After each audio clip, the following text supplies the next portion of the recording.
नमस्कार, मेरा नाम प्राध्यापक PS कांबले, असिस्टेंट प्रोफेसर दूर शिक्षा केंद्र शिवाजी विश्वविद्यालय कोल्हापुर। BA भाग 3 स्पेशल हिंदी के हिंदी साहित्य का इतिहास, इस विषय पर हम चर्चा कर रहे हैं। हिंदी साहित्य के इतिहास पर चर्चा करते हुए पिछले वीडियो में हमने देखा कि काल विभाजन और नामकरण। आज हम इस वीडियो में आदिकालीन राजनीतिक तथा सामाजिक परिस्थितियां इस टॉपिक पर चर्चा करेंगे। राजनीतिक परिस्थितियां क्या होती है, सामाजिक परिस्थितियां क्या थी आदिकाल की, इसके बारे में हम अब चर्चा करेंगे। तो देखेंगे तो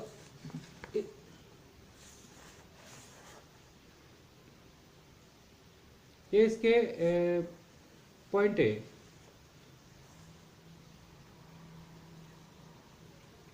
तो इस पॉइंट पर हम चर्चा करेंगे।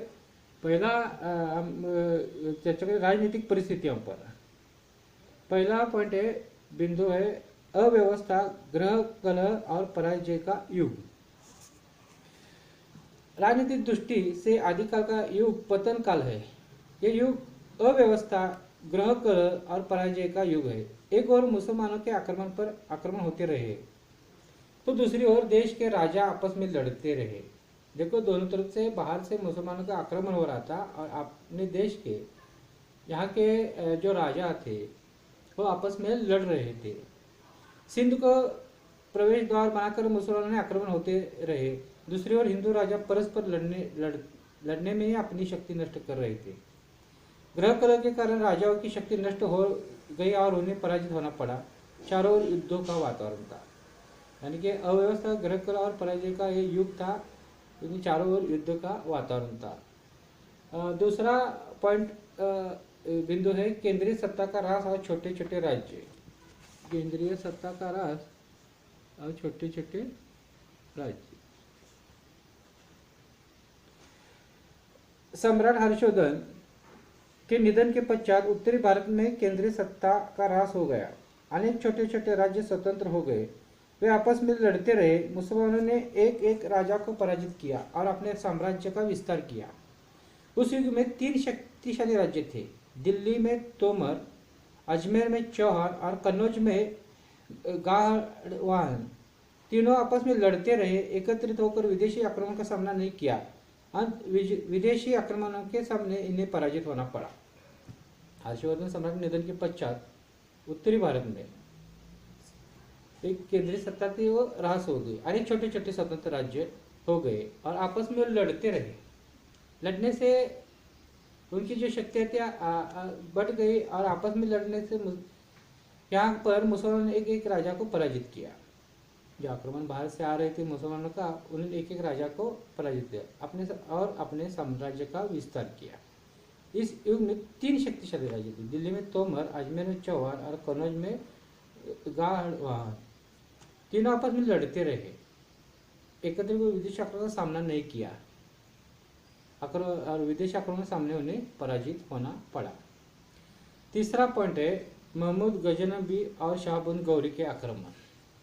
मोहम्मद गजनबी और शाहबुद्दीन गौरी के आक्रमण राजनीतिक परिस्थिति में तीसरा एक पॉइंट है। सिंध को प्रवेश द्वार बनाकर भारत पर मुसलमानों आक्रमण करते होते रहे। सिंध को प्रवेश द्वार, वहां से वो आ गए और यहाँ आक्रमण होते रहे। 10वीं शताब्दी के अंत में गजनी का राज्य महमूद गजनवी के हाथ में आ गया। उसने भारत पर अनेक आक्रमण किए। भारत के समृद्ध मंदिरों को लूटा। गजनी मूर्तियों को तोड़ डाला। सोमनाथ, कन्नौज, कालिंजर के समृद्ध मंदिरों को लूटा। बाद में गजनी का राज्य शाहबुद्दीन गौरी के हाथ में गया। गजनी ने आकर यहाँ जो लूटपुट मचाए, बाद में वो उसका भी राज्य शाहबुद्दीन गौरी के हाथ में चला गया। उसने शक्तिशाली राजा पृथ्वीराज चौहान पर अनेक आक्रमण किए।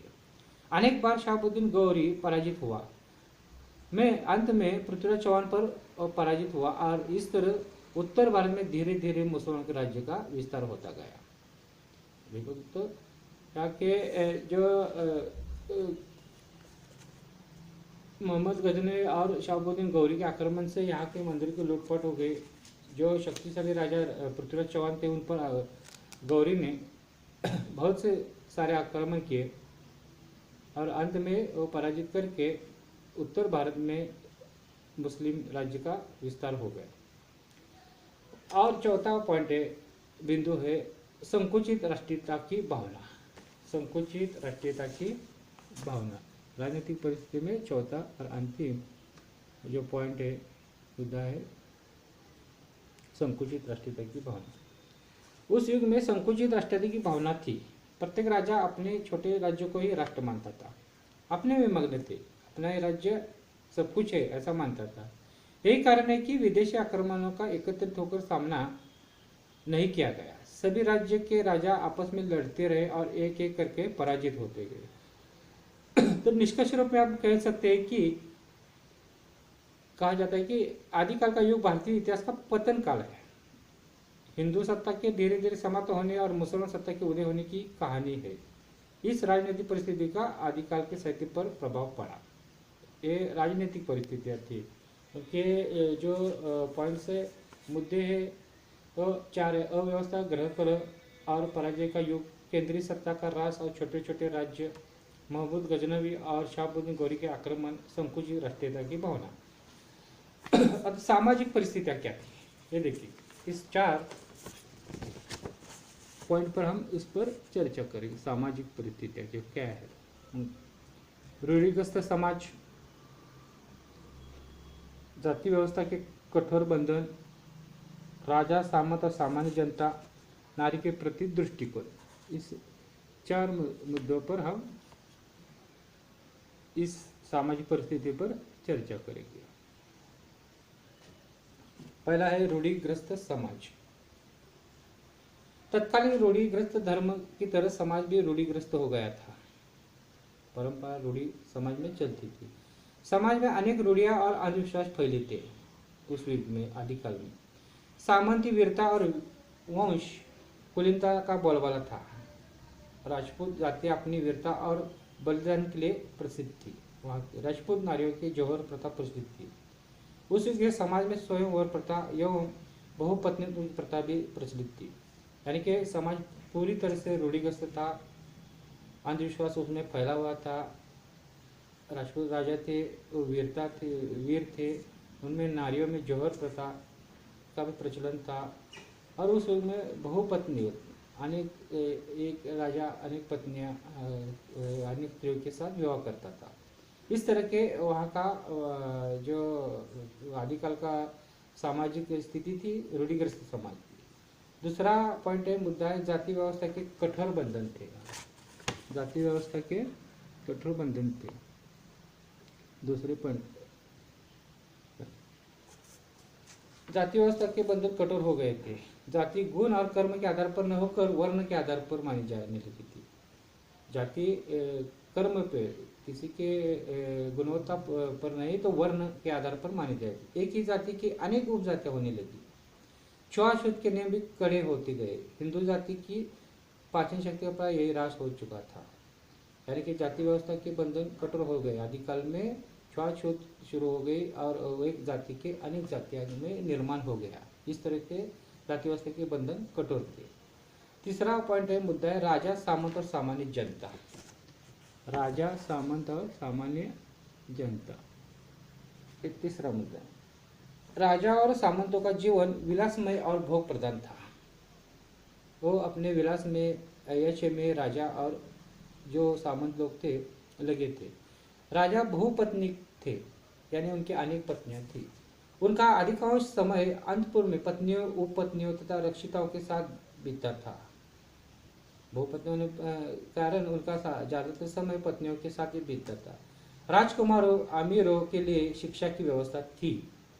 चारों ओर युद्धों का वातावरण था। इसमें सामान्य जनता ही पीसी जाती थी। सामान्य जनता का जीवन आर्थिक संकट में था। जन सामान्य में मनोबल कमी था, कमी थी। इस तरह का राजा, सामंत, सामान्य जनता का जो परिस्थितियाँ थी, इस मुद्दे पर हम देख सकते हैं। राजा लोग, सामंत लोग अपने भोग विलास में लगे थे, बहुपत्नी थे, जनता की तरफ ध्यान देने का उन्हें समय ही नहीं था।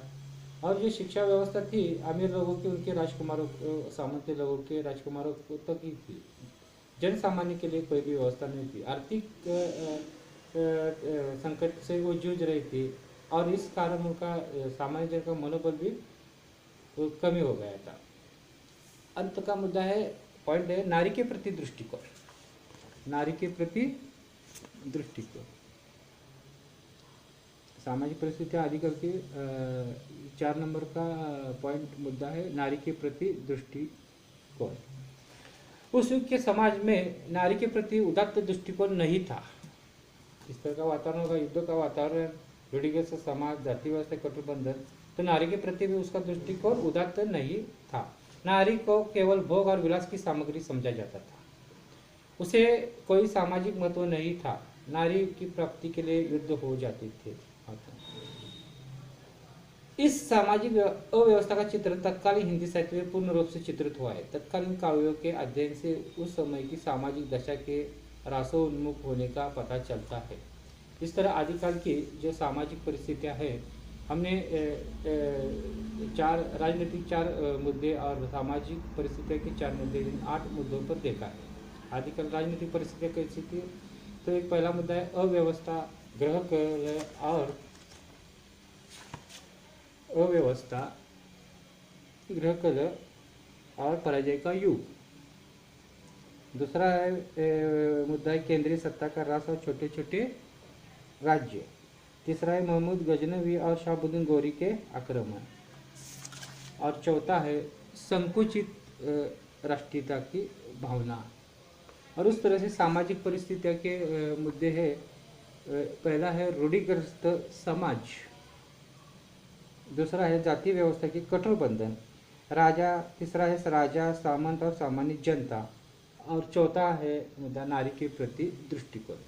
इस तरह से ये 8 मुद्दे देखेंगे राजनीतिक और सामाजिक परिस्थितियाँ, तो पूरी तरह से वहाँ का जो माहौल था युद्धजन्य था।